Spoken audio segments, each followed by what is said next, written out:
Yes, welcome to the final lesson on my channel, Everything English with John.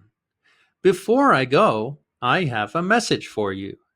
First, I admire all of you for your dedication to learning English. Second, I left a hidden message in this lesson. Can you find it?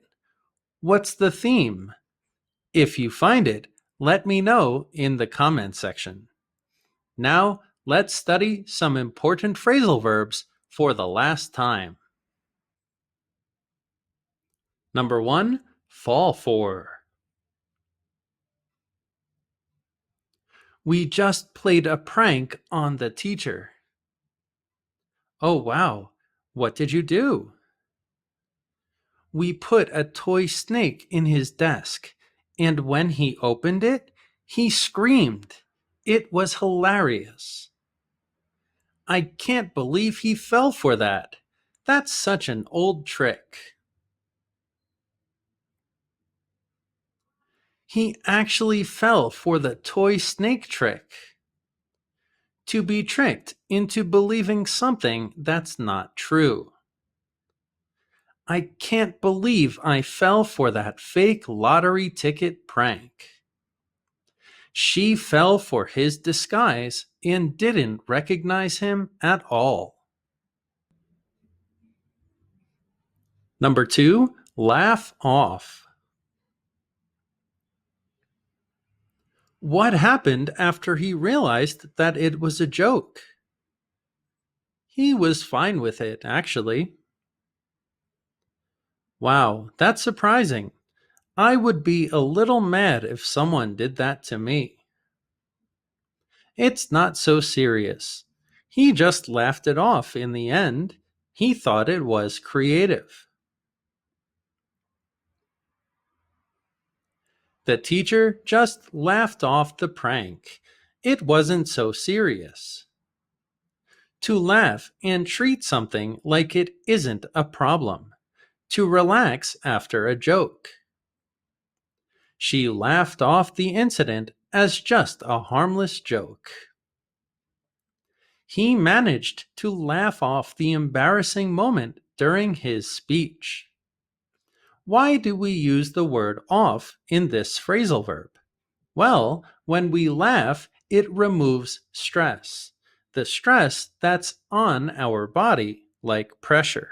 So we want the opposite of on, so we laugh it off. Number 3, cook up. Do you want to play another prank on the teacher? I think one was enough. He might get angry if we play another one. Oh, come on. He didn't care about the first one. Let's cook up another one. All right, we can play another prank on him, but don't blame me if he gets angry at us. Let's cook up the best prank to play on the teacher. To create or develop a plan. They cooked up a plan to surprise their friend on his birthday. The team cooked up a clever marketing strategy. When we cook, we have the chance to be creative. So in English, sometimes cook is a verb that means do something with style. Usually it's about making or creating something, or thinking about something, such as a plan or a prank. Number 4, mess with. I have an idea for a prank. What is it? We can mess with his computer settings. We can change his wallpaper to something funny, too. Oh man, he won't know what to think. That's great.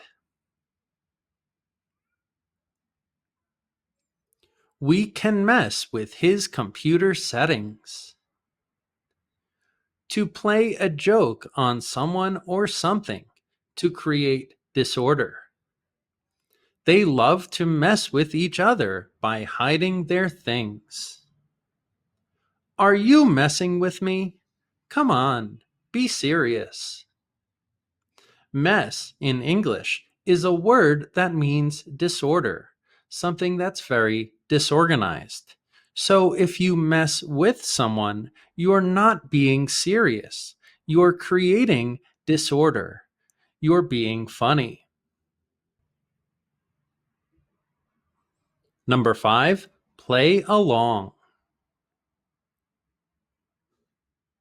Did the other students know about the toy snake prank? A few of them did, yeah. Should we get a few of them to play along with this prank? Sure, send out a group message. I know some who will love the idea. Some of the other students will play along with the prank. To pretend to agree with something as part of a joke. The employees asked me to play along and pretend I was the store manager. Even though I knew about the surprise, I played along to keep it a secret. Along in English is very similar to the words with and together. So if you play along with someone or something, you go with that person's idea. You play with them to fool another person. You pretend. Number 6, fool around. What about some of the other teachers? Can we play a prank on them? I don't think so, especially not the math teacher. Why not? She really hates it when students fool around in class. She's very serious. The math teacher hates it when people fool around in class. To behave in a ridiculous way, to not be serious. The kids were fooling around in the backyard, pretending to be superheroes. Stop fooling around and get to work on your project.